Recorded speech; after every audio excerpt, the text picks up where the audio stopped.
That was episode 6. So that was episode 6, yes. We realised that in between recording that last one and this one that it's going to be a lot of that transition between episodes. Yeah. Episode 6 was weird. Yeah? In what Yeah, way? there were a few instances of what I would consider incredibly sloppy writing. Go on. Well, they're staking out a guy's apartment, flat, sorry, reclaim the English language. They're staking out someone's flat, and they look across the street and to some thing that's going on the other side, and then look back, and Luke Cage is snuck in. At no point did Luke Cage ever look like he was waiting for the right moment, and also, Misty Knight isn't a completely incompetent, useless cop. Yeah. Why did that not work? And then they notice that the door's open and find that and say, "Oh, somebody's in there." But Yeah. it's a block of flats filled with people who live there. Somebody being in there shouldn't be surprising to you. I think what you may have missed was that the door handle was broken. Yeah, I saw that, so she would be like, "Oh, it was maybe Luke Cage who's in there." But Yeah. being shocked that the door's been opened initially But it was shouldn't be swinging shocking. in the wind, and it's a door that's supposed to be Still, locked all the time. I felt sloppy to me that they didn't see Luke Cage go in. Okay. That was weird, and then, like, you're supposed to be staking the place out. The point is to keep an eye on who's going in. Yeah, And true. you know who Luke Cage is, and you know he's a person of interest. You should have seen that. Yeah. Like, It wasn't very good on them. just give us a 3-second shot which shows Luke Cage waiting for the right moment, Yeah. knowing, because he probably knew that they would have staked the place out. In fact, Scarf told him Yeah. that they'd have staked the place out. Maybe I missed it, but maybe there was a shot where we saw Luke Cage checking for the right moment, but I don't think there was. That just seemed sloppy to me. But then they did win it back when When they watched him superhero jump out of the window. Well, no, not that. When they loaded Scarf into the van, and Night Nurse was there with him, and Luke Cage just goes, "So I'll drive," and she's like, "Yeah, obviously." Yeah. Yeah, that was good. In fact, that whole scene was great. Yeah, it was. But I also have a problem with Claire, the night nurse in that episode too. Why? Because he meets her, Mm. and that was good. I liked the meeting between them. I liked getting those two together again and stuff, chatting Yeah. about what happened last time in Yeah. Daredevil, in Jessica Jones, and that was great. But then she follows him back to the barber's shop Yeah. for seemingly no reason. Like, I know she wanted to stay in contact with him or whatever. It kind of made sense in the moment. Mm-hmm. But then they find Scarf back there, who's got loads of bullet holes in him. And, Mhm. oh, look, how convenient. We have a nurse now. Yeah. That just felt so contrived. No. I thought that was. That's not what you said at the time. You said that. That's quite good. That's how you write it. Like you bring No, this I character think in, and then I you said- instantly find a use for her. No, that felt...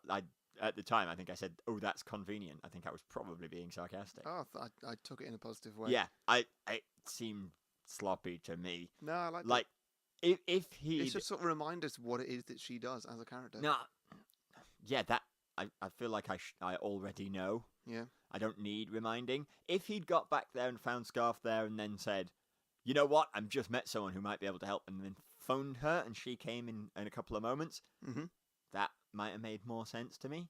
Yeah, I could see that. Yeah, it just seemed weird that she followed him down the street to a place where a guy's full of bullets. Yeah. That just felt weird to me. It just didn't seem like good writing. And There that's were a a few shame points. because I haven't had a single nitpick like that so far. Mhm. And yet this episode had 2 pretty big ones for me. Mm. I don't know if someone different wrote this episode. Like, the directing seemed great, the editing seemed equally as good as before, but maybe the Yeah. writer for this episode was different.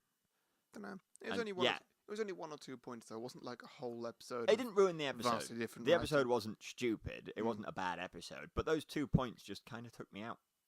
Yeah.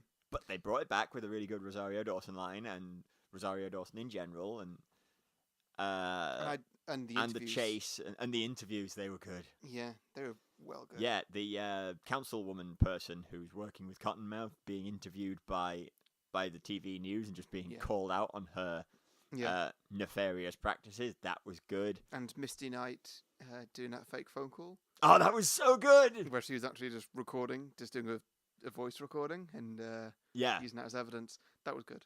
that was so good.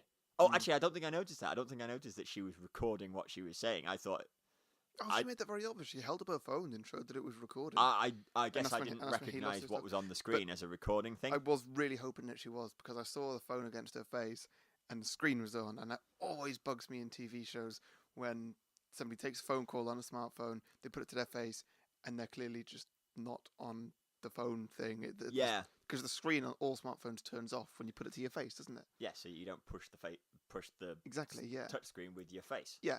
And Yeah. so this one, it didn't do it. I was like, oh no, they might be messing up, but also they might be. Oh yes, they are. Nice. See, I didn't recognize the screen as a recording app of any kind. Yeah. So that's why I didn't see that. I thought she was Strangely, not a Samsung in this case.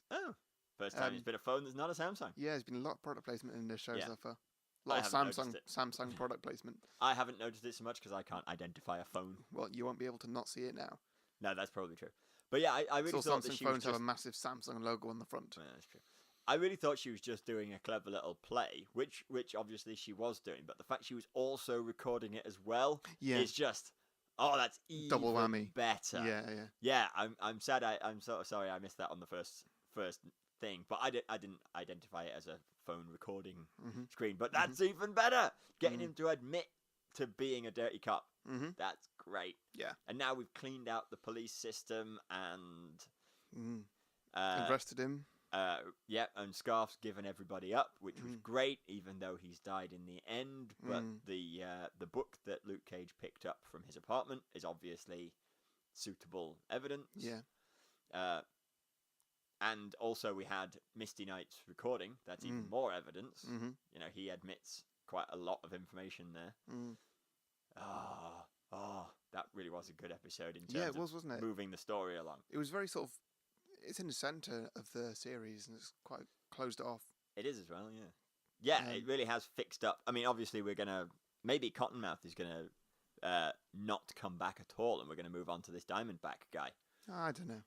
Not sure about that. It's followed an arc similar to Fisk actually so far. Yeah, but they got him arrested halfway through instead of right at the end. Yeah. So maybe the second half of this is going to be a bit Daredevil season 2-ish. Yeah. Revealing what was going on behind that one guy. Well, that's what we're going to see, I guess. Yeah, it's Cool, quite exciting. Also, I think Misty Knight has done more police work and more effective police work cleaning up a dirty system. Oh yeah.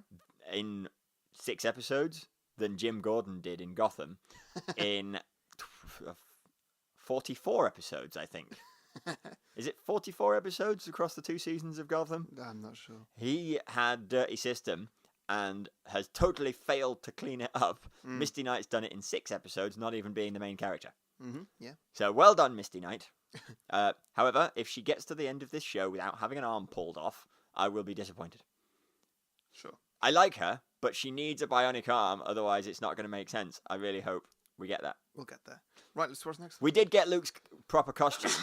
Harry's sneezing over there. We did get Luke's proper costume, so maybe we'll get Misty Knight's proper arm.